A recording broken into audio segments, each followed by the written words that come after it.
প্রিয় দর্শকবৃন্দ, আসসালামু আলাইকুম ওয়া রাহমাতুল্লাহ। আজ আমরা পৌঁছে গেছি হযরত ইউসুফ আলাইহিস সালামের জীবনের সেই মহান উপসংহারে, যেখানে তার মৃত্যু, শিক্ষা এবং কোরআনের আলোকে এই কাহিনীর মর্যাদা সম্পর্কে বিশদভাবে জানা যাবে। এই পর্ব আমাদের মনে করিয়ে দেয়, আল্লাহর পথে ধৈর্য ও সততার যে যাত্রা, তা কেবল দুনিয়াবী সাফল্যের নয়, আখিরাতেও সম্মান ও মর্যাদার চিহ্ন বহন করে।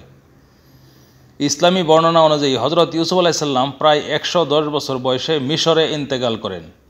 তিনি দীর্ঘদিন মিশরে শাসক হিসাবে ন্যায় বিচার, ইনসাফ এবং আল্লাহর ভয়ভীতিতে জীবনযাপন করেছেন। তার প্রজ্ঞা, ধার্মিকতা এবং নেতৃত্ব মিশরের ইতিহাসে এক অনন্য স্থান অধিকার করে। তার মৃত্যুর পূর্বে তিনি বনি ইসরায়েলের লোকদের নির্দেশ দেন, যখন আল্লাহ তাদেরকে মিশর থেকে মুক্ত করবেন, তখন যেন তারা তার মরদেহ হেব্রনে নিয়ে যায় এবং পিতামহ হযরত ইব্রাহিম আলাইহিস সালাম ও পিতা হযরত ইয়াকুব আলাইহিস সালামের পাশে দাফন করেন। এই দাফনস্থলীকে এখন কেভ অব দ্য পেট্রিয়ার্স বা মাকফিলা গুহা বলা হয়, যা ফিলিস্তিনের হেব্রন শহরে অবস্থিত। এটি ইব্রাহিমীয় ধর্মাবলম্বীদের কাছে অত্যন্ত পবিত্র একটি স্থান। হযরত ইউসুফ আলাইহিস সালামের জীবনী কেবল একটি ঐতিহাসিক কাহিনী নয়, এটি একটি আধ্যাত্মিক শিক্ষা প্রতিষ্ঠান। তিনি আমাদের শিখিয়েছেন ধৈর্য, ভাইদের জুলুম, কূপে ফেলে দেওয়া, মিথ্যা অপবাদ, কারাবাস, এসব কিছু তিনি ধৈর্যের সঙ্গে মোকাবেলা করেছেন। আল্লাহর ওপর পূর্ণ ভরসা, তাওয়াক্কুল। তিনি সব পরিস্থিতিতেই রব শব্দটি ব্যবহার করতেন, যা প্রমাণ করে তিনি সবসময় আল্লাহর নিকটে সাহায্য চেয়েছেন। নৈতিকতা ও চারিত্রিক দৃঢ়তা, ফিতনার মুখেও তিনি নিজেকে পবিত্র রেখেছেন এবং অন্যায়ের সাথে আপোষ করেননি।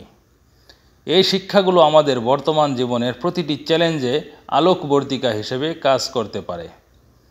আমার আজকের প্রশ্নটি হলো, হযরত ইউসুফ আলাইহিস সালাম কত বছর বয়সে ইন্তেকাল করেছিলেন এবং কোন জায়গায় ইন্তেকাল করেছিলেন? তাই দেরি না করে সঠিক উত্তরটি কমেন্টের মাধ্যমে জানান এবং ফুলের ভালোবাসা জিতে নিন। সূরা ইউসুফ সম্পর্কে আল্লাহ সুবহানাহু ওয়া তাআলা বলেছেন, আমি তোমার কাছে সেরা কাহিনী বিবৃত করেছি। সূরা ইউসুফ আয়াত 3। এই সূরাটি কোরআনের একমাত্র সূরা যেখানে সম্পূর্ণ একজন নবীর জীবনী ধারাবাহিকভাবে উপস্থাপন করা হয়েছে। এটি ইসলামী দর্শনে বিশ্বাস, ধৈর্য, বিচার বুদ্ধি এবং আল্লাহর সহায়তার এক উজ্জ্বল চিত্র। হযরত ইউসুফ আলাইহিস সালামের জীবন চরিত আমাদের শেখায়, যদি কেউ আল্লাহকে ভালোবাসে, তার উপর ভরসা রাখে এবং বিপদের মধ্যেও ন্যায় ও সত্যের পথে চলে, তাহলে আল্লাহ তাকে সম্মানের সর্বোচ্চ স্থানে পৌঁছে দেন।